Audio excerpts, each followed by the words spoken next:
Olá, um bom dia a todos e a todas. Eu sou Igor Sacramento, pesquisador em saúde pública pela Fiocruz.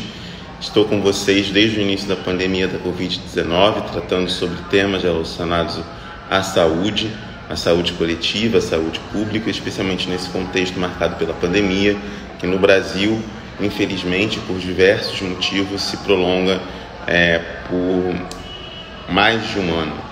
Estamos aqui 1 ano e 3 meses já de pandemia no Brasil, se acumulando nesse período. A gente tem conversado com diversos pesquisadores de diversos, diferentes campos do conhecimento, pesquisadores da área da saúde especificamente, da medicina, enfermagem, psicologia, biologia, biomedicina e outras áreas e campos associados, mas também com pesquisadores e profissionais do campo das ciências humanas, que vêm investigando questões associadas à própria pandemia da Covid-19.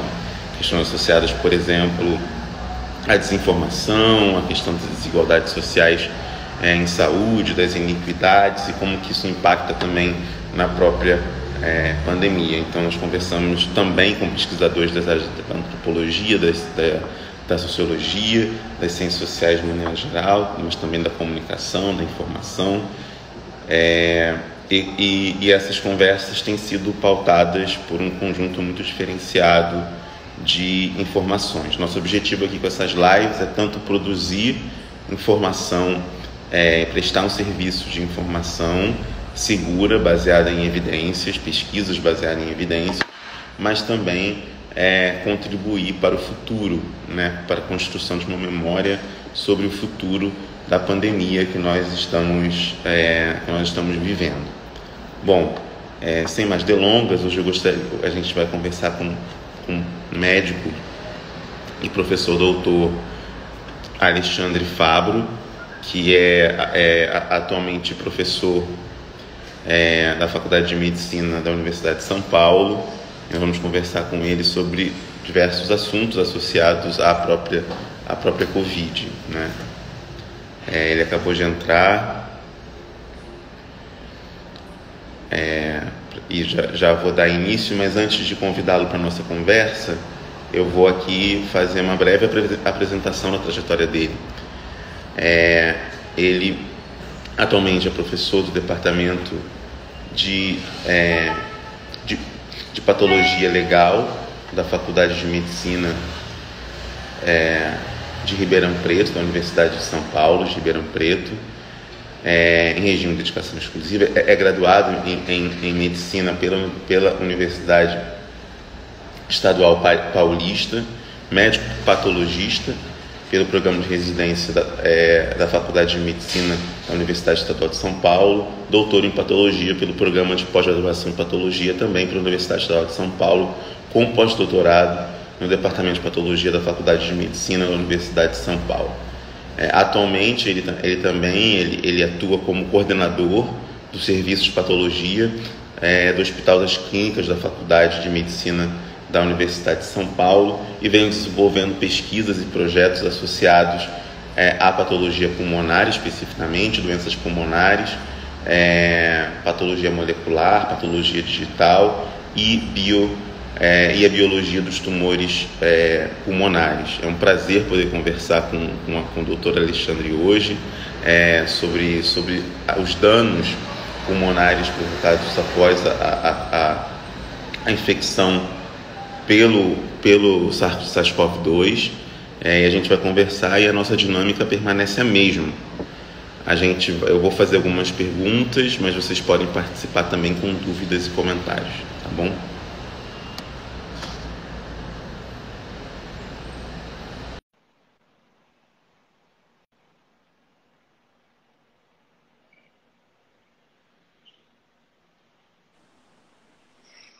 Olá, doutor Alexandre. Olá, bom dia. Bom dia, tudo bem? Tudo bem, graças a Deus. Queria agradecer pelo convite, a oportunidade de estar participando aí da entrevista. Eu gostaria de agradecer já imensamente você ter aceitado participar dessa conversa. Agradecer também a sua disponibilidade para a gente poder conversar e também reconhecer e parabenizar a importância do seu trabalho nesse momento, das pesquisas que você vem realizando há algum tempo e nesse momento. Mas antes, eu gostaria de que você falasse um pouquinho da sua trajetória como médico, mas especialmente como pesquisador. Eu já falei um pouco do seu campo de interesse, mas queria que você falasse também um pouco disso e como você optou pela patologia, né, pela especialidade Entendi. em patologia. Você falasse um pouco sobre esse campo da patologia, de especialização, pudesse falar um pouquinho. Bom, meu interesse começou já na graduação, né? Eu fiz iniciação científica e sempre gostei muito de entender como as doenças funcionavam e eu queria fazer pesquisa de uma maneira abrangente que pudesse realmente ter um impacto legal, né? Então, no final do sexto ano da faculdade, eu optei por fazer patologia porque é uma especialidade que você trabalha com várias áreas, né? Você dá um diagnóstico de muitas áreas e realmente é uma especialidade que você tem que entender a fisiopatologia para dar os diagnósticos, fazer correlação clínica e também tem uma vertente muito forte aí de pesquisa, principalmente pesquisa translacional, né? Então a gente consegue, a gente anda pelo mundo clínico, cirúrgico, mas também a gente tem um pé muito forte na pesquisa básica, né? Então eu gosto muito dessa ligação, né, entre esses dois mundos, que às vezes parecem distantes, mas na verdade estão no mesmo barco, né, no mesmo caminho. Então eu fiz a residência em patologia e desde então eu comecei a me aprofundar em patologia pulmonar. Na graduação já eu gostava, mas na residência que realmente eu comecei a estudar mais a fundo, justamente porque o pulmão é um órgão que depende muito de correlação clínico-radiológica. Então aí eu fiz a minha pós-graduação em fibrose pulmonar, a princípio no modelo experimental, e depois fui então estudando mais a fundo outras doenças específicas, né? E, e sempre trabalhando com pesquisa e até então aí prestei o concurso aqui para professor doutor e entrei aqui na Universidade de São Paulo na Faculdade de Medicina de Ribeirão Preto, né? Atualmente eu trabalho especificamente com patologia pulmonar, então eu vejo todos os casos de biópsias, cirurgias do pulmão, aqui do HC, e no início da pandemia o hospital, a diretoria do hospital me convidou a fazer as autópsias dos pacientes com Covid-19, e eu aceitei, né?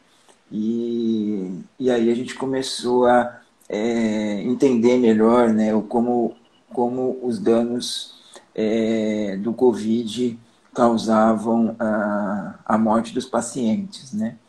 Quando a gente começou, já tinha alguma coisa na literatura, mas muita coisa a gente descobriu depois com o fruto desse trabalho. Excelente. Eu queria falar de alguns pontos. Algum deles você já tocou, mas eu queria lembrar um pouco do início da pandemia da Covid, especialmente da dimensão do conhecimento científico acumulado ou iniciado naquele momento. E a gente observava muito uma relação com algum tipo de anormalidade pulmonar, né, por conta da Covid. Então, muito expressivo no raio-x do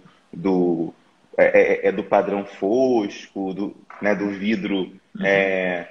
E eu queria que você falasse um pouco disso, assim, quais são, desde então, desde aquele momento, quais foram os principais avanços de lá para cá em relação às possibilidades de danos ou de anormalidades danos mais momentâneos ou mais perenes? É possível falar nisso? De alguns efeitos que são mais perenes e significativos, ou alguns são mais momentâneos? Se já é possível ter um acúmulo de pesquisa na própria literatura em relação aos danos que pode causar por essa infecção, né? Quanto mais grave ela for, quanto mais branda ela for. Sim. O Covid, como vocês sabem, é uma infecção viral, então a gente não partiu do zero, a gente já tinha alguma ideia, né, das outras infecções virais que a gente teve no passado, destacando aí o H1N1, que eu também fiz algumas autópsias na época, né? Então, o que as infecções virais, de um modo geral, fazem, e o Covid também não está fora disso, né? Então, esse vírus ele acaba entrando no pulmão, né, pela respiração, então pelos brônquios e os brônquios pequenininhos, que a gente chama de bronquíolo, e eles vão infectar essas células, né, que estão ali atapetando esses brônquios, que a gente chama lá no final, onde tem o septo, onde faz a troca gasosa, que a gente chama de pneumócito. Então, eles entram nessa célula e lesionam essa célula, e isso causa o que a gente chama de dano alveolar difuso, né? Então, aquele septo, aquela barreira onde faz a troca gasosa, ela fica totalmente lesionada. Então é clássico, né, das infecções virais, inclusive do Covid, a gente ter o dano alveolar difuso, e isso é o que tem de semelhante com as infecções virais anteriores para o Covid, né? O que o Covid tem de lesão diferente é que é uma infecção mais arrastada, né? É uma infecção que, por exemplo, para você ter ideia, o HN1 e a influenza, outras infecções virais, o paciente pega e em 4, 5 dias ele acaba evoluindo a óbito, porque o dano alveolar difuso pega todo o pulmão, tá? Então é um vírus que se espalha amplamente. E o que a gente tem visto no Covid, pelo menos dos casos que eu fiz a autópsia, a data de óbito foi mais ou menos 18 dias, a média foi 18 dias após o início da infecção. Quer dizer, então não é um vírus que entra e ataca o pulmão e mata de uma vez, ele vai indo aos poucos. E a gente viu isso mesmo nas lâminas, que existe uma progressão, como se fosse uma bomba atômica, né? Primeiro destrói ali onde ele caiu e vai abrindo até 18 dias depois chegar em quase o pulmão todo, né? Então, uma característica é que esse pulmão tem uma infecção mais, um espalhamento, né, da infecção mais step by step, né? Uma coisa mais progressiva. Então, por isso, a morte é tardia. Outra coisa que chama atenção, né, é que ele tem uma predileção por pacientes com comorbidades, né? Principalmente hipertensão, diabetes e obesos, né? Inclusive nos pacientes mais jovens, a gente teve paciente já naquela época jovem, eu me lembro de um de 27 anos, mas com uma obesidade mórbida, assim, muito importante, tá? Então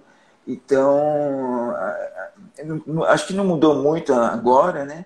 A gente está tendo mais casos jovens, tanto porque a população idosa, uma boa parte está vacinada, quanto que porque muitos jovens têm comorbidade e às vezes nem sabiam, né? Então acaba atacando, apesar de sempre ter aquele que não tinha nada e também pode morrer de Covid, né?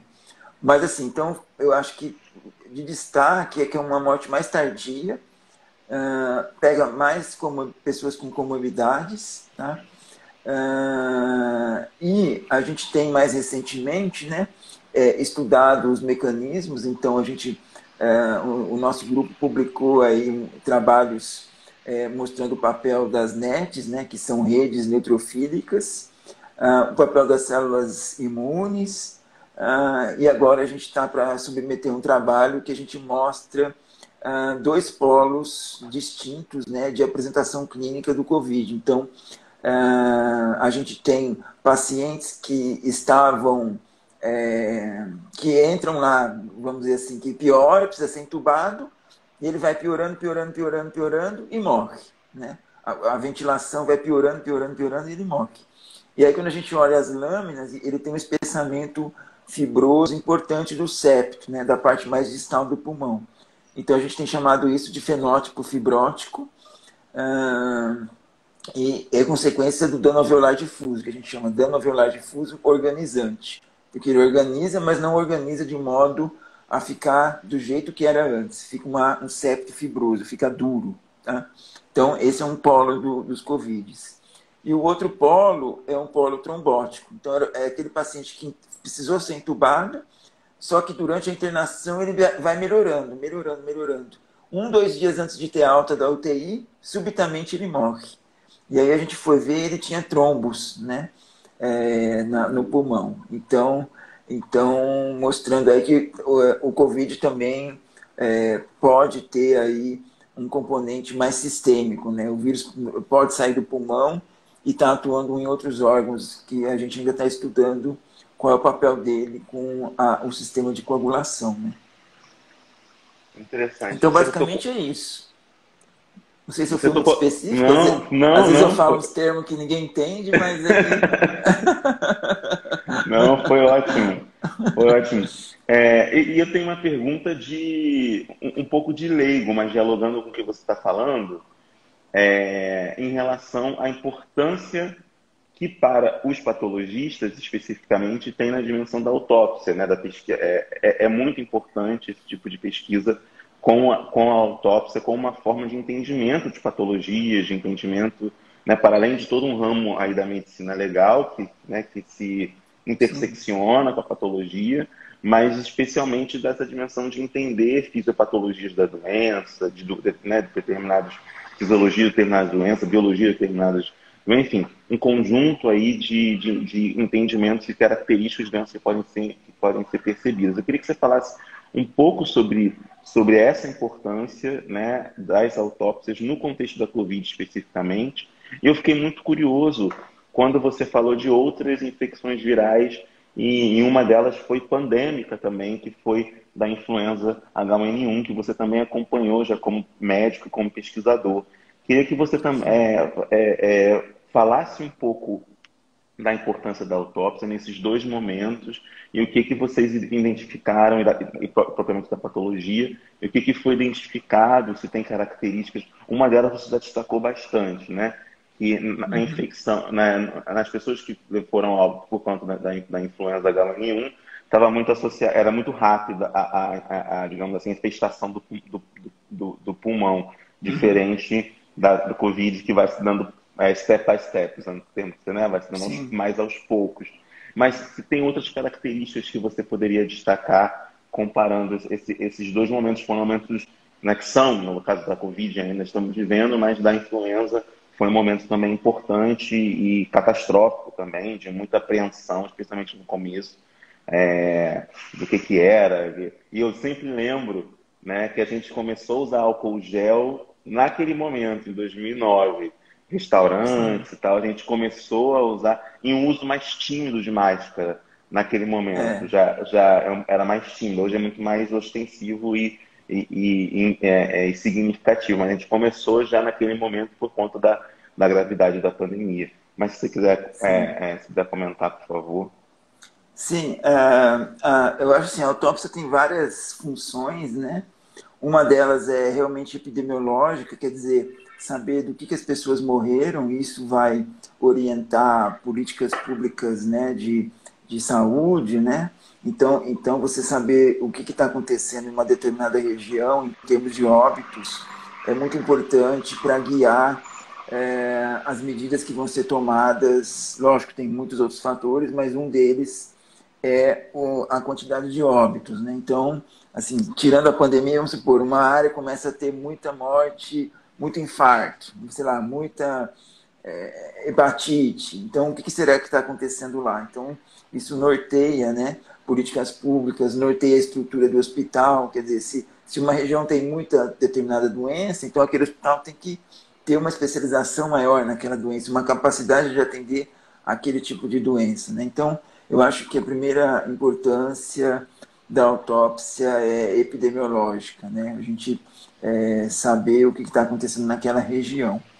A outra importância da autópsia é educacional, né? É no sentido de aprimorar as equipes que estão trabalhando. Então, às vezes, essa semana mesmo teve um caso, o paciente foi a óbito com Covid, e os médicos não sabiam do que tinha morrido. Então, a gente fez a autópsia, deu a causa, né?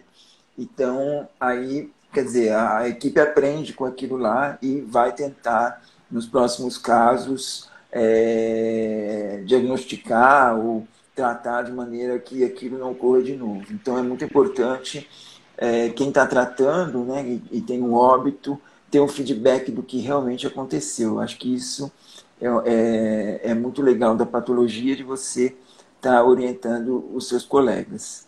O outro é para a família, né? Porque às vezes a família não entende nada de medicina, está perdida, não sabe nem o que o ente querido morreu.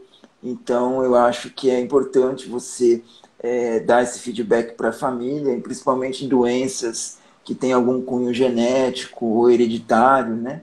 Então, até para a família se programar, né? Às vezes alguma doença genética, às vezes alguma doença, mesmo pressão alta, diabetes, que tem uma relação familiar, né?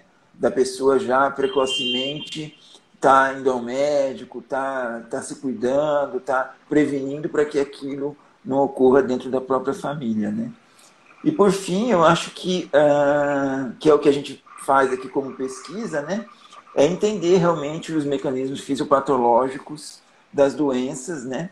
Para que isso sirva de base para novas terapêuticas, novos tratamentos, novos remédios, novos procedimentos cirúrgicos, né?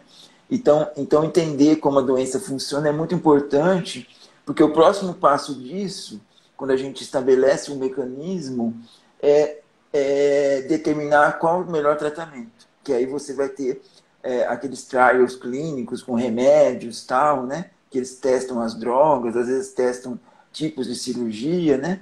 Então tudo isso vem de estudos patológicos, de estudos fisiopatológicos, né? Que estabeleceram aquelas vias precocemente, né? Então acho que tem essas 4 importâncias da autópsia, né? E a gente tem feito aqui esse trabalho, né? Recentemente, a gente também a autópsia também tem evoluído, né? E a gente tem feito autópsia minimamente invasiva, porque assim, para você poder ter o mesmo resultado sem precisar eventualmente examinar tudo, né? De maneira que você tem que olhar, né? Então isso tem várias vantagens. Primeiro que você reduz o tempo do procedimento, você não precisa abrir o corpo, diminui o risco de contágio. Então, a gente tem feito esse tipo de autópsia minimamente invasiva no sentido de potencializar, né, os recursos e mantendo a mesma acurácia diagnóstica e a mesma poder de investigativo da autópsia, né? Então, eu acho que vale ressaltar isso, porque às vezes as pessoas, né, ficam receosas, né, Uhum. de mandar, de aceitar que o parente faça uma autópsia, que vai, né, fazer várias mutilações, não sei. E na verdade não, hoje em dia é um procedimento bem tranquilo, né? É como fazer uma endoscopia, né, vamos dizer assim, entre aspas, né? E aí queria que você comentasse também um pouco das próprias os resultados que vocês obtiveram, né, na época, que se obteve também, não só você dentro do seu grupo, mas também do que você acompanhou na própria literatura em relação à fisiopatologia da influenza H1N1 e que, né, que você destacou muito bem, né, que a gente não chegou totalmente no desconhecimento absoluto em relação à Covid, porque já tivemos outras infecções virais, como a própria SARS-CoV, né, que Sim. atingiu muito a Europa, muito mais do que a América, o Brasil, etc. Eu queria que você falasse um pouco dos resultados naquele momento de pesquisa, o que ajuda hoje no contexto da própria pandemia da Covid-19 e também o que você vem observando de diferenças, né, entre um tipo, uma infecção e outra em relação aos danos pulmonares especificamente. Sim. Na época, né, do H1, foram feitos muitos estudos, né, fisiopatológicos e alguns mecanismos, né, foram melhor estabelecidos naquela época da infecção viral, o que facilitou, né, porque assim, quando você vai pesquisar o COVID ou qualquer outra doença, se você for partir do zero, você vai ter que fazer tudo, todos os experimentos, né?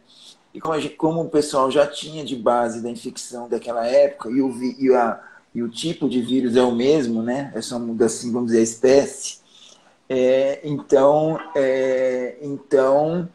ficou mais fácil da gente progredir do que já se sabia para frente. Um exemplo disso é aquele receptor, né, do IECA, de uma enzima conversora, né, que é expressa, por exemplo, nos pneumócitos, e que o vírus se liga ali e internaliza. Né? Então, isso já tinha sido descrito em outras infecções, então, quer dizer, você não precisou pesquisar todas as proteínas para saber onde que ele estava entrando. Né? Então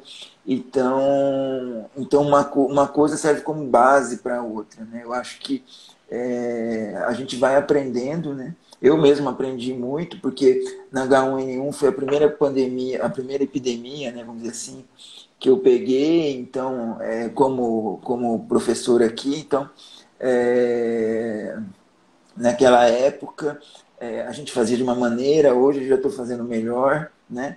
Então, e talvez a gente no futuro vá ter outras aí, né? Que é provável. É, cada vez a gente melhora e isso faz com que a gente consiga progredir nesse entendimento do mecanismo fisiopatológico, né? E também a gente consegue lidar melhor com os recursos para poder tratar essas doenças, né? Eu acho que no H1N1, né, foi uma coisa mais, vamos dizer, restrita, não foi tão assim pandêmico, né? Agora a gente tem uma doença, né, de maior proporção, então que está afetando muito mais pessoas, né? Eu acho que, além dessas duas diferenças que eu te falei, da morte mais tardia, ah, da morte mais tardia e do grau de lesão, né? Eu acho que outras diferenças, né, são realmente a quantidade de pessoas afetadas, né? Então aqui a gente tem milhões, né, vamos dizer assim, que já morreram e mais outros milhões que foram infectados e se curaram. Então a gente tem um N muito maior. E eu acho que naquela época, assim, lógico, as pessoas que têm comorbidades, elas sempre têm uma propensão a morrer mais fácil, claro, né? Mas acho que a H1N1 pegava mais jovens, assim, não tinha Uhum. uma coisa tão clara, né? Como tem no Covid. Eu acho que era uma coisa, dependia mais da imunidade, né? Então eu acho que isso é uma coisa que me chamou a atenção, né? Então eu acho que tinha mais jovens naquela época e não tinha uma relação tão clara assim com as comorbidades, né? Agora, de lesão pulmonar, eu acho que quando a gente olhava o pulmão do H1N1, por exemplo, você não via deposição de matriz, você não via fibrose, você não via distorção, Uhum. você via só a lesão aguda mesmo, que a gente chama de membrana. A gente tem também isso no COVID, mas em menor proporção, e a gente vê muito o espessamento. Uma é porque a gente está pegando esse pulmão, né, não de 7 dias, de 18 dias. Então deu tempo de algumas células migrarem para lá e produzir essa fibrose. Né? Se a gente tivesse pacientes com 7 ou 5 dias, com certeza, ou muito provavelmente, a gente veria o mesmo padrão que a gente via lá no H1N1. Né? Então a gente vê essa progressão maior. Né?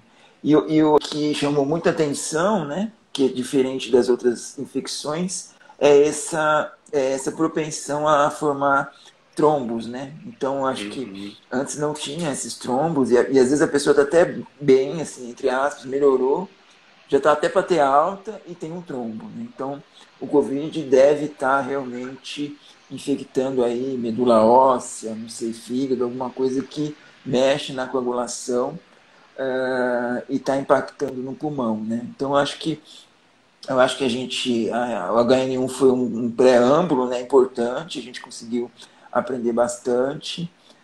Eu fiz algumas autópsias, né, não foi igual agora, foi bem menos, mas eu acho que serviu muito para a gente ter embasamento para poder passar esse período tão complexo que está sendo agora, né? Não sei se eu respondi a pergunta, mas Respondeu perfeitamente. Eu fico pensando também na própria designação da doença, né? Se a gente for comparar, um ano, quase um ano e meio já, né, de pandemia, praticamente um ano e meio, e de epidemia no Brasil, né, um ano e 3 meses, mas no mundo um ano e meio. Inicialmente se falava muito numa doença respiratória, né? E aí depois cardiorrespiratória, observando também essa dimensão que você colocou muito bem dos trombos que começam a se formar por conta da própria Covid. E aí depois, diante de outras implicações, como renais, começou a se pensar, a se dizer que é uma doença sistêmica. Já é possível uhum. dizer, né, que tipo de doença é essa, quais são os danos que ela pode provocar? Acho que está muito evidente, que você colocou muito bem, que o pulmão é a porta de entrada, né, Sim. do próprio vírus. Mas já é possível dizer como que ele vai se espalhando, já é possível, pelo corpo, e que danos que ele vai provocando em outros órgãos ou sistemas do corpo, já é possível observar isso? Sim, a gente tem alguns casos que teve acometimento cardíaco, né? Então o coração começa a ser infiltrado por linfócito, envolvimento renal, envolvimento cerebral, né? São alterações mais sutis do que do pulmão, assim, não é uma coisa gritante. Uhum. A gente tem detectado vírus nesses órgãos, quer dizer que ele vai para lá, tem vírus, mas se suspeita, né, uma das suspeitas é que seja um ataque mais autoimune, né? Então, o vírus move uma reação imune, só que ao invés de atacar a proteína dele, ataca a proteína da célula ou da célula infectada, né? Então realmente a gente tem pode ter outras sequelas, né? O pulmão mesmo, né? A gente está aí investigando a pneumonia intersticial pós-Covid, né? Então, aquele paciente que teve o Covid e depois de um ano, 6 meses, ele faz a tomografia e tem sequelas no pulmão, né? E se isso vai ser progressivo ou não. Então, isso está em investigação.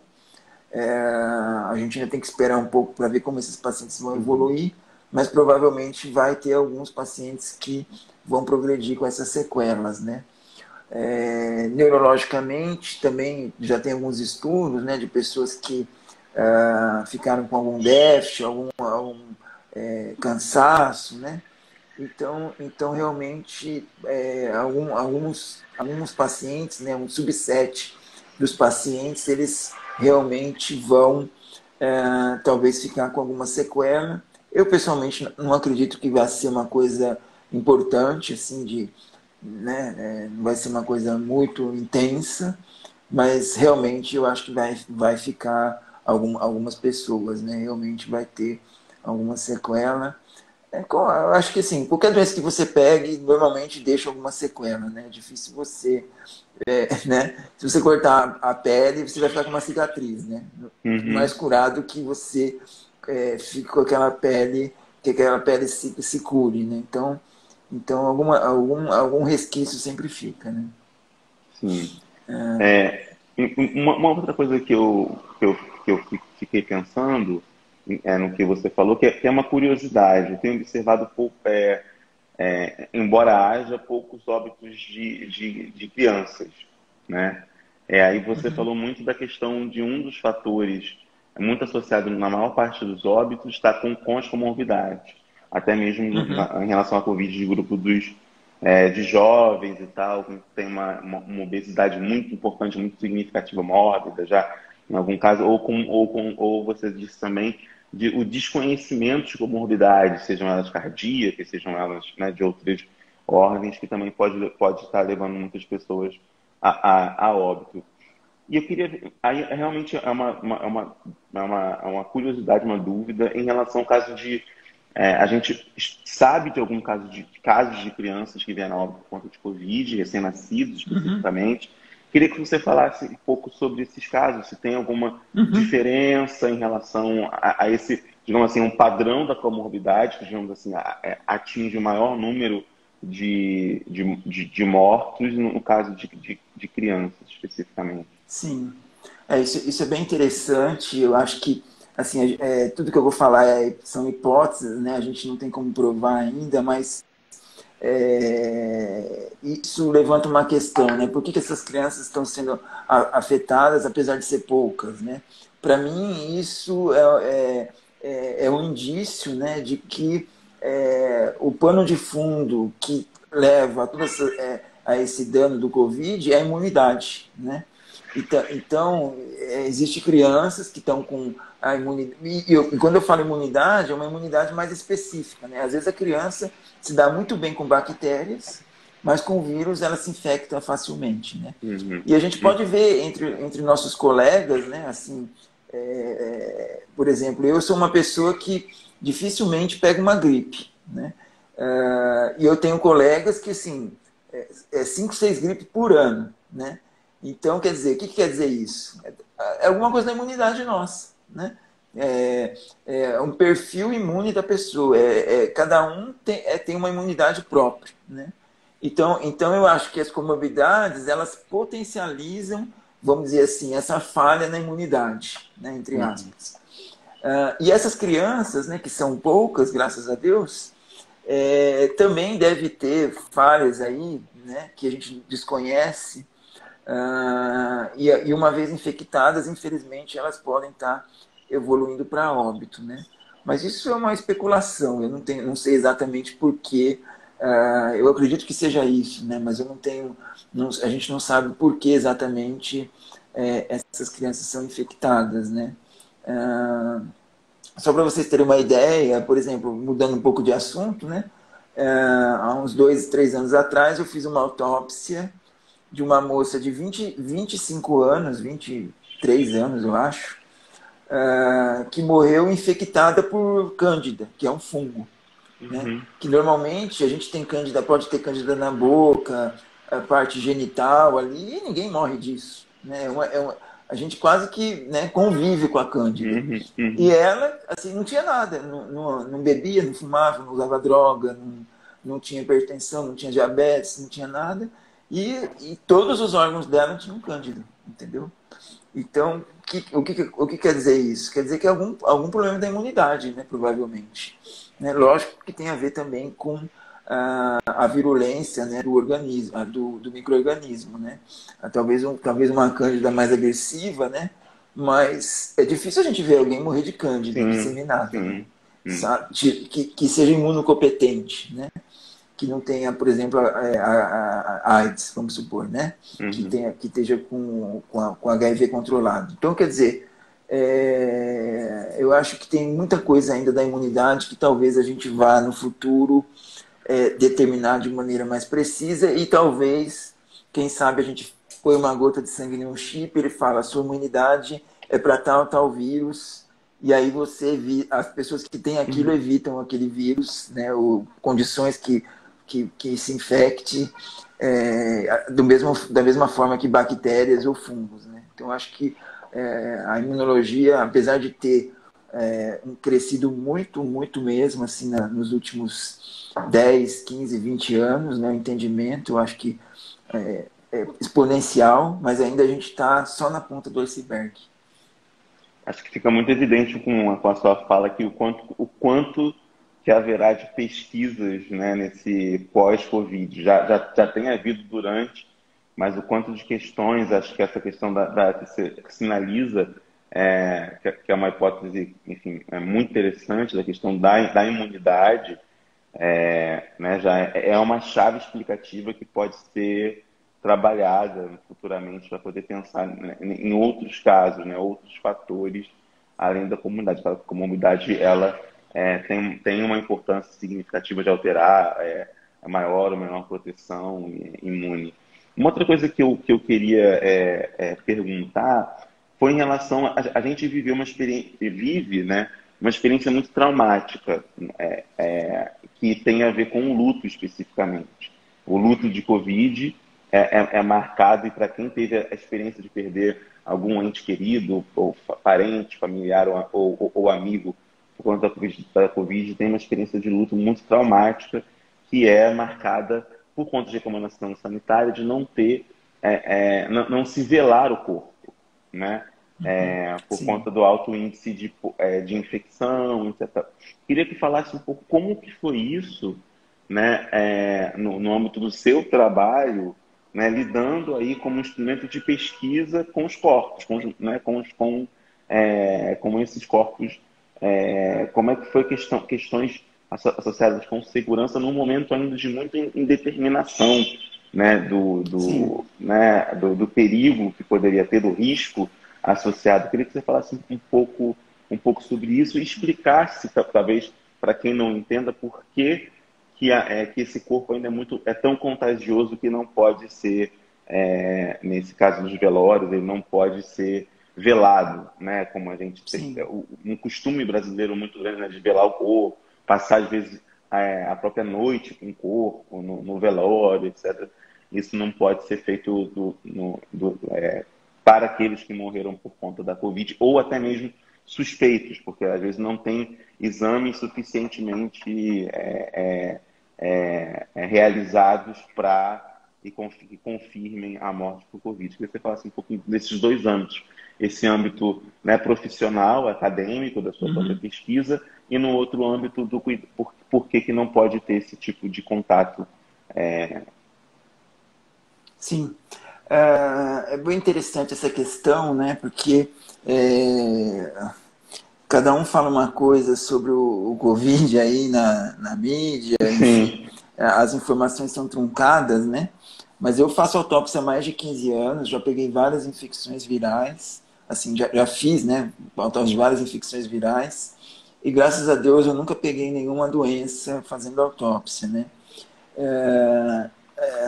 A priori, né, a infecção viral, eu vou fazer um preâmbulo antes de responder sua pergunta, para o pessoal entender, né, pelo menos a sim, minha perspectiva. As infecções de modo geral, elas são principalmente adquiridas por contato, né? Então imagine uma pessoa infectada respirando ou espirra, aí aquela gotícula cai na mesa que você está trabalhando, cai na sua roupa, você põe a mão e coça o nariz, né? O Brasil, né, é um país tropical, a gente muito calor, então soa, escorre. E eu comecei, né, principalmente agora na pandemia, né, a observar as pessoas conversando. Então você coça o nariz, você passa a mão no olho, você faz assim com a boca, né? Então isso são tudo momentos de que você está se expondo às infecções virais, não só o Covid, todas, né? Então, qual que é a minha conduta desses 15 anos? Lavar a mão sempre, e quando não tem água e sabão, o álcool gel, né? Então, e também nunca pôr a mão na boca e no nariz se você não tiver lavado a mão.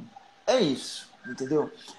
A máscara, como é bem falado, né? Não é para você não pegar, é para você não passar, né? isso. Faz uma barreira para você não passar. Então, como a gente não sabe quem está infectado ou não, a gente colocou máscara em todo mundo. Mas se todo mundo tivesse condições sanitárias de lavar a mão regularmente, tivesse essa consciência, talvez a gente nem precisaria de máscara, né?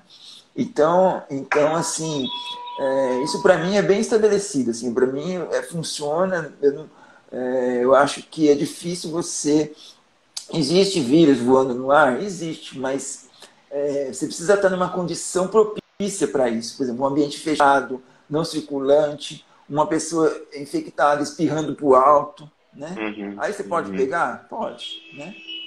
Na medicina tudo pode, né? Mas uhum. assim, eu acho que do âmbito geral, se eu pudesse dar um recado para as pessoas que realmente querem se prevenir, eu acho que eu falaria, lave a mão frequentemente, principalmente quando você pegar em porta, dar a mão para alguém, pegar alguma coisa, depois lava a mão e toda vez que você tiver uma coceirinha no nariz, no olho, na boca, não põe a mão, lave e põe.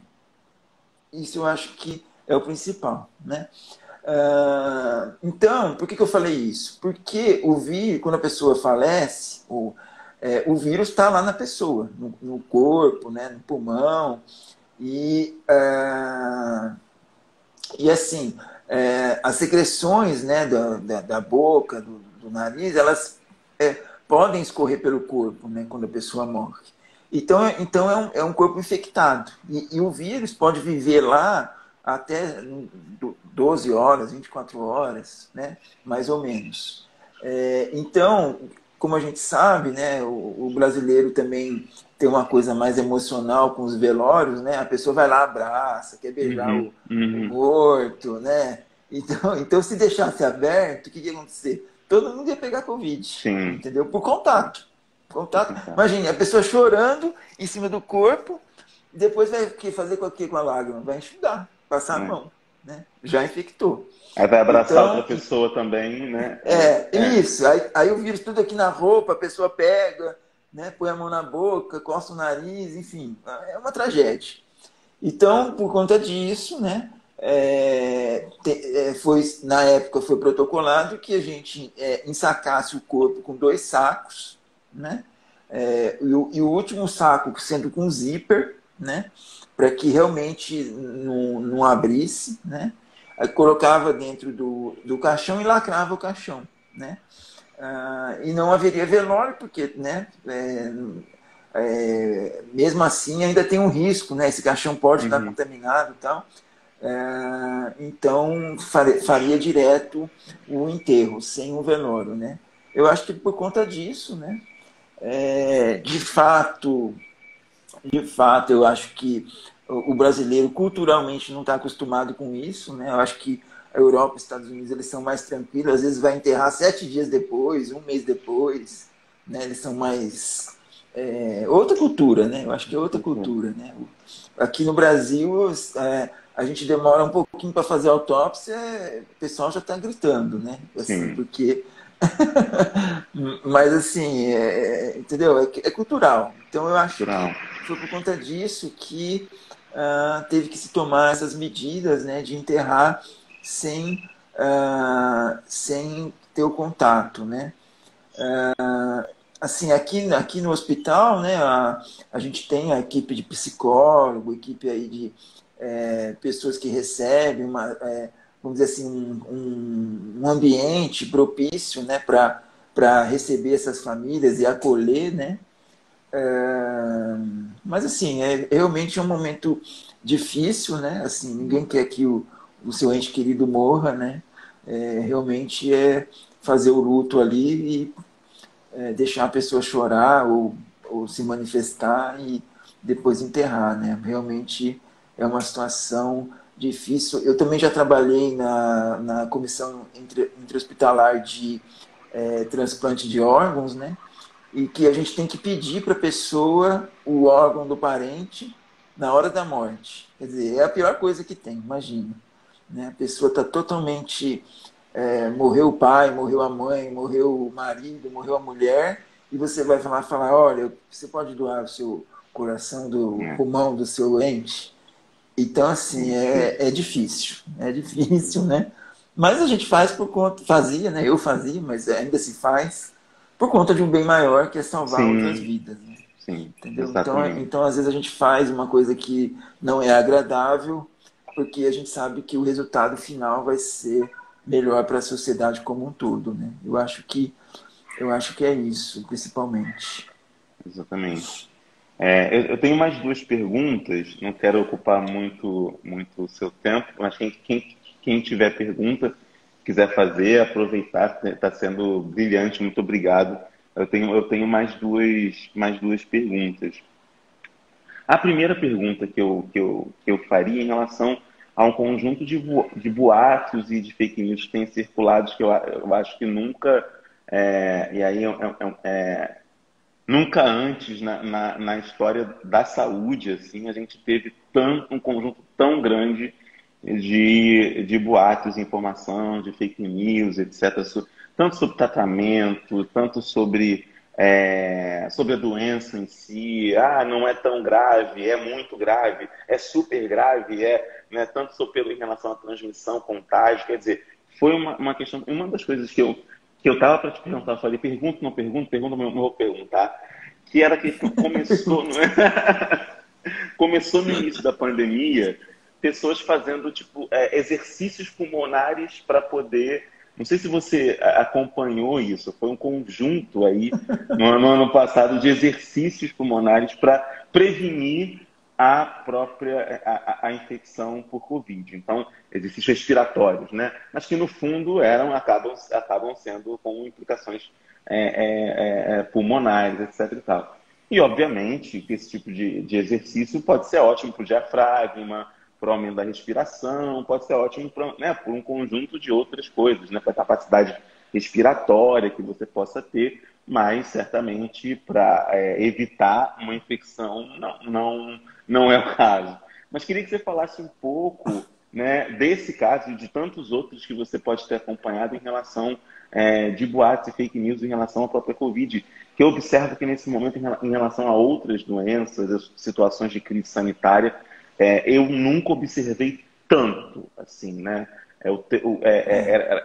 Foi no ano passado, especialmente, era diariamente, era por hora, né? Qual é a novidade que estão inventando aí, que tanto do consumo, por exemplo, um consumo muito ostensivo, que é preocupante para quem é da saúde, tanto a vitamina D, por exemplo, né? A gente sabendo que esse tipo de consumo pode provocar danos. Ah, é vitamina. Não, é Sim, vitamina, mas né, sim, tem que ser administrada com acompanhamento profissional, seja nutricionista, médico, né, acompanhamento, tanto vitamina D, vitamina C, essa quantidade de vitaminas não faz bem mesmo tomar uma quantidade muito significativa. Então, eu queria que você falasse um pouco sobre esse conjunto aí e como que isso aí do ponto de vista mais amplo, não só como médico patologista, mas como médico, como que isso impacta também na rotina do trabalho médico, assim, né? Como que isso vem sim. impactando, né? E no seu caso, particularmente, médico, pesquisador e professor, né? Queria que você falasse um pouquinho disso. Eu acho assim, por exemplo, é, todo mundo, todo mundo teve muito medo, né, no começo da pandemia, mas assim, eu não tive medo, eu fui o único que fez as autópsias, porque eu não sei porquê, mas acho que tive coragem, né? Mas eu vejo assim, as pessoas elas têm muito medo, né? Um medo assim, para mim descabido. Isso é pessoal, tá? Não é nada, é a minha visão, né? É um medo pessoal, um medo assim, e qualquer coisa que as pessoas falam para elas, aquilo acaba virando lei, virando um dogma, né? Então eu sempre atuei de maneira técnica, né? Então eu sabia que infecções virais não é assim, você andando na rua pega um vírus. Então por isso que eu Uhum, fui fazer as autópsias, né? Tanto é que no começo, por exemplo, o hospital se planejou com primeira linha de frente, segunda linha de frente, terceira linha de frente, achando que todos os médicos poderiam morrer, né? O tamanho do medo, né, que tinha. Na verdade, o que a gente viu foi o contrário. Poucos médicos, né? Então, sempre tem um ou outro que contamina, mas não precisou pegar linha um, linha 2, linha 3, entendeu? Então, por quê? Porque eles estão lá, eles lavam a mão, eles usam máscara, eles tomam os cuidados, né? Então eu acho que gerou um pânico, né? Que eu acho que não é muito bem a realidade. E aí, eu acho que também foram tomadas medidas que não estão erradas, né? Mas que foram um pouco excessivas, né? Assim, eu acho que faltou um pouco de coordenação para lidar com a pandemia, mas isso não é uma característica atual. Isso desde que eu sou médico, existe. Eu mesmo já vi muito paciente que não tinha UTI e morrer por falta de UTI antes da pandemia, né? Eu trabalhava em central de vagas, não tinha vaga de UTI antes, muitos pacientes morriam, né? Então, isso não é uma característica de A, B ou C. Isso é uma coisa do sistema brasileiro que foi montado assim, né? Então, não adianta você exacerbar isso agora, falando que é ruim, é bom, é ruim, é bom. Eu acho que falta um pouco disso, né? Um pouco de a gente se basear naquilo que realmente é Exato. real, mas isso foi também um pouco por um medo exacerbado das pessoas. Eu acho que o fato de o vírus ter chegado na Itália, e o Brasil tem muito descendente de italiano, né? E matou um monte de gente lá, mas assim, você vê, a Itália é um país de velhos, né? O norte da Itália é muito idoso, né? Então, assim, o impacto lá foi muito grande no começo, né? Muito Porque, grande. assim, todos os velhos tinham comorbidades. Então, assim, morreu mesmo, né? Então, aquilo lá, eu acho que aquele cenário da Itália no começo que marcou o Brasil, entendeu? As pessoas. E elas começaram a agir de maneira irracional, às vezes até irracional, né? Então, eu acho que você tem que pôr na balança, né? Isso eu falo individualmente e pessoalmente. Durante toda a pandemia, eu fui trabalhar todo dia, porque todo dia eu tenho biópsia para ver. Lesão pulmonar não para, câncer de pulmão não para, né? Além das autópsias. Então, assim, eu acho que a gente tem que ir com cautela, né? Baseado nas informações reais, né, que tem, mas eu acho que houve uma exacerbação aí, porque agora todo mundo sabe de tratamento do Covid, todo mundo sabe de profilaxia, todo mundo sabe de tudo, né? Mas quem trabalha mesmo lá, esse aí não tem opinião, né? Então, quer dizer, Verdade. ninguém veio perguntar para mim o que eu achava, entendeu? E eu que faço Exatamente. autópsia há 15 anos com vírus e tal. Sim. Então, assim, e pessoa que nunca entrou no hospital fala tudo de vírus. Então é complicado, né? Eu acho assim, é uma infecção grave, tá? Não temos que tomar cuidado, temos que tomar medidas preventivas, né? Claro. Mas também, assim, a gente não pode fazer coisas que vêm da nossa cabeça só porque a gente acha, né? Então Exato. eu acho que Ou porque ouviu eu falar, acho, né? Ouviu ouviu falar. falar, entendeu? E até medidas aí, né, de prefeitos, governadores, enfim, dos políticos, né, que, ao meu ver, é reflexo da população, né? Esses políticos é reflexo da população. Então, eles tomam decisões da cabeça deles, né? E aí vira um caos, né? O país vira um caos. Eu acho que No o caso. Brasil tem todo o potencial para ser um país grande. Eu fiz doutorado sanduíche fora do país, e posso dizer aqui com bastante firmeza que a gente tem toda a estrutura, tem todo o potencial para fazer pesquisa igual Europa, igual Estados Unidos. A gente É, tem os equipamentos. O que a gente não tem aqui é coordenação, né? exato. E trabalho real, né? Eu acho que precisa ter pessoas que, lógico, a gente tem muitos centros de excelência, mas também tem muito parasita aí atrapalhando, entendeu? Então eu acho que a gente precisa se unir, quem quer trabalhar de fato, e fazer esse país ir para frente. Exato. Exato. E Essa... independente de credo, de Sim, religião, de sim. partido, eu não tenho nada disso, entendeu? Se a pessoa quer trabalhar, quer crescer, é essa que eu estou É, junto. exato. Exato. Tem, Entendeu? tem uma dimensão que eu observo, que acho que deve ter observado também, indo para fora do país, é que a nossa formação, ela é apesar de tudo, né? Apesar de falta de É, financiamento, apesar de... Mesmo assim, mesmo apesar de tudo, é uma formação muito, muito boa, né? boa. Muito boa, né? comparada com o que você falou, Europa e Estados Unidos, é muito boa a formação da... Tanto que a gente fala vários idiomas, a gente é formado para isso, a gente, né, busca isso. Isso já nos coloca em vantagem, porque nos Estados Unidos, em geral, eles falam só inglês e pronto, e é isso, e acabou, né? E ponto, acabou. Né? E olha lá, então, e olha lá. Mais ou menos. Né? Então, e a gente fala vários idiomas, lê vários idiomas também, não só falar, mas às vezes ler, por conta dos artigos e pesquisas, etc. E tal. Então tem essa dimensão que faz uma formação que você falou, olha lá. Então isso não tem muitos outros países. Mas na Europa também, mas um pouco menos, acho que já se fala mais. Aí falo inglês, né, como segunda língua, praticamente, mas a gente fala vários. Em geral, os acadêmicos, até mesmo estudantes, procuram, né, conhecer outros idiomas pensando nisso. Então, e além disso, tem uma dimensão de formação mesmo, de leitura, de atualização de leitura. Teve uma coisa que você falou, que essa é a minha última pergunta que eu vou juntar, que é a dimensão da medicina baseada em evidências, né? Você falou da questão do basear em informações reais e me soou muito isso, nessa dimensão da medicina baseada em evidências.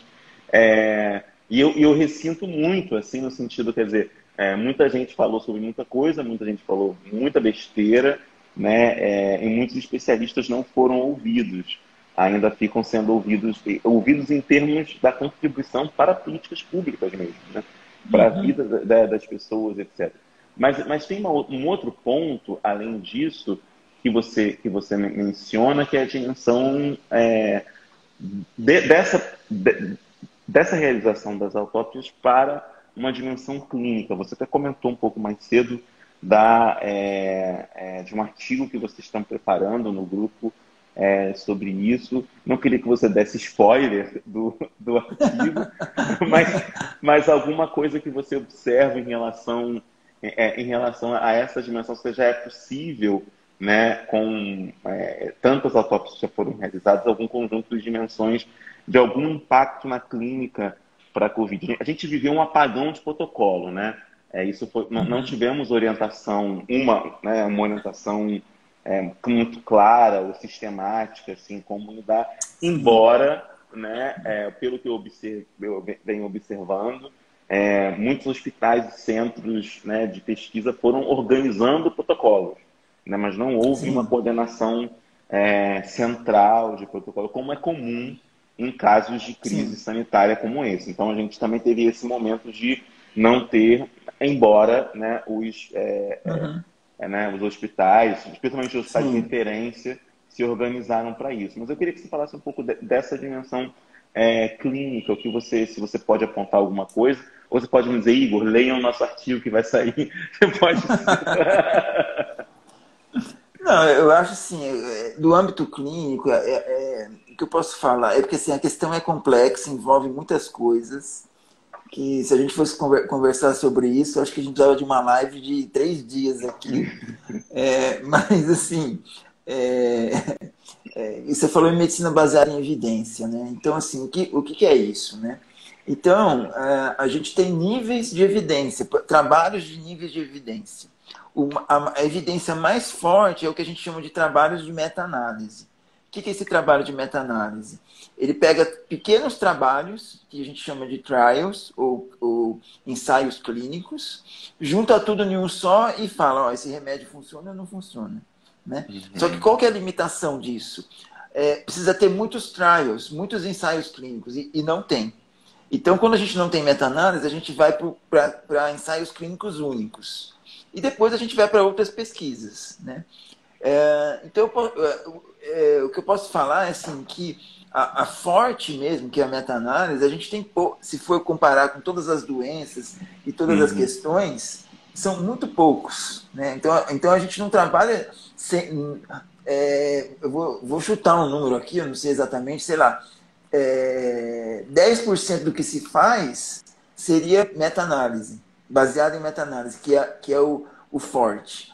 Todo o resto vai caindo. Por quê? Porque a gente não tem como testar tudo em tudo. Entendeu? Então assim, eu estava comentando isso ontem, né? A ciência não é uma coisa definitiva. Você, um dos pilares da ciência é a reprodutibilidade. Quer dizer, você faz um trabalho aqui, depois você repete lá na China, você repete no Japão, você repete não sei aonde, tem que dar o mesmo resultado. Se der coisa diferente, então levanta a hipótese que tenha outras coisas envolvidas, e aí você progride, né? Então, coisas que eram muito bem estabelecidas, hoje a gente vê que não é mais daquele jeito. Porque aconteceu isso, né? Então, eu acho que, clinicamente, né, principalmente no Covid, que foi uma coisa muito rápida, né? Muitos estudos surgiram, então não dava nem tempo de acompanhar o que era de mais novo nesse tratamento, entendeu? Hora dava não sei o quê, hora dava corticoide, hora dava Uhum. antiviral, hora não dava, punha, não punha, porque são muitos contextos, né? Então eu acho que isso dificultou. Por outro lado, eu acho que no Brasil a gente já tem uma certa dificuldade, né, de seguir protocolos. Por quê? Por questões do hospital, às vezes não tem todos os equipamentos, às vezes não tem todos os exames, às vezes o médico também não é preparado para aquilo, né? A gente vê que, por exemplo, nos Estados Unidos existe uma formação de emergência para o médico trabalhar no Uhum. pronto-socorro. Uhum. Aqui no Brasil, o cara termina a faculdade, ele vai para o pronto-socorro, porque é a forma que ele tem de ganhar a vida até ele se estabelecer na especialidade dele. Então, o médico menos formado não, ele é formado, mas com menos experiência, é o que está no pronto-socorro. Quer dizer, você acha que um médico que não tem experiência nenhuma, que acabou de fazer a faculdade, vai seguir exatamente um protocolo de emergência? Não vai, entendeu? Isso é ilusão, né? Então assim, a gente tem... Eu poderia te falar muito mais coisas aqui, só vou citar esses exemplos, né? Mas que fazem com que a gente tenha, de fato, uma grande dificuldade, né, de transpor esses protocolos dos Estados Unidos e da Europa para o Brasil. Porque não dá, porque a gente tem outro sistema, a gente tem outra realidade, a gente tem outros custos, entendeu? Então fica parecendo que a gente está fazendo um protocolo errado. Não, a gente só está fazendo um protocolo que é possível, Uhum. entendeu? Porque os trials são feitos em condições ideais, né? Eles são feitos ali com o paciente bonitinho, tal, que vai para casa, não sei, né? Mas os nossos pacientes, infelizmente, às vezes eles não têm nem o que comer, né? Sim, sim. Então assim, é outra realidade, entendeu? Então essa questão que você falou é muito complexa. Eu acho que é complexa até de discutir, né? Porque às vezes você fala alguma coisa, a pessoa pode não concordar, e aí começa a ter uma discussão que não leva a nada, né? Então eu acho que a gente vai demorar aí uns anos, uns bons anos, até décadas, para poder fazer a faxina da casa, porque realmente é uma questão difícil. Então eu acho que é bem complexa, né? Agora, o que eu posso falar das autópsias é que realmente eu tento, né? E eu acho que todos os patologistas que fazem autópsias tentam dar um feedback para os clínicos que pediram, né? Então, eu acho que isso, pelo menos isso, ajuda bastante eles terem ideia do que aconteceu com o paciente deles. E aí eles realmente é um aprendizado imediato, entendeu? Uhum. Eles aprendem e isso aconteceu aqui, né? Nas primeiras autópsias eu mostrei eles, é isso, aconteceu isso, tinha tal síndrome. Eu lembro que a gente discutiu muito bem um caso, né? Que foi muito bem discutido, aconteceu isso, aconteceu aquilo, vamos fazer assim da próxima vez, então realmente melhorou, sabe? Eu acho que a gente tem que pôr o pé no chão e ver o que realmente ajuda, né? Eu acho que isso ajudou. Com Não sei se eu certeza. respondi também, porque é uma Respondeu questão complexa. perfeitamente, é uma questão complexa. Peço desculpa por ser a última, mas eu estava aqui com a língua coçando, como se diz, para fazer essa pergunta. Então, mas gostaria de agradecer imensamente, assim, você compartilhar tanto conhecimento, experiência conosco hoje, assim, a ter aceitado o convite, ter compartilhado. É uma honra, uma alegria. Gostaria tanto de agradecer quanto dar os parabéns pelo trabalho que vem sendo realizado há tantos anos de pesquisa e dedicação à ciência e educação pública no Brasil. Então, muito obrigado e parabéns pelo trabalho. Foi um prazer poder conversar com você hoje. E acho que a gente tem aqui um conjunto de material nessa conversa que pode ajudar outras pessoas. Ela vai ficar disponível já já no canal do GTV e talvez ainda hoje no canal do YouTube da Memória. Muito obrigado, doutor Alexandre. Eu que agradeço, adorei a entrevista, poder contribuir aí com o entendimento das pessoas, né? Eu acho que, graças a Deus, eu faço o que gosto e falar do que eu faço, para mim é um prazer. Eu que agradeço o convite e estou à disposição aí para quem precisar, para ajudar e muito obrigado por tudo. Que agradeço. Muito obrigado. Grande abraço. Tchau, tchau. Abraço, tchau, tchau, até mais, tchau. Até mais.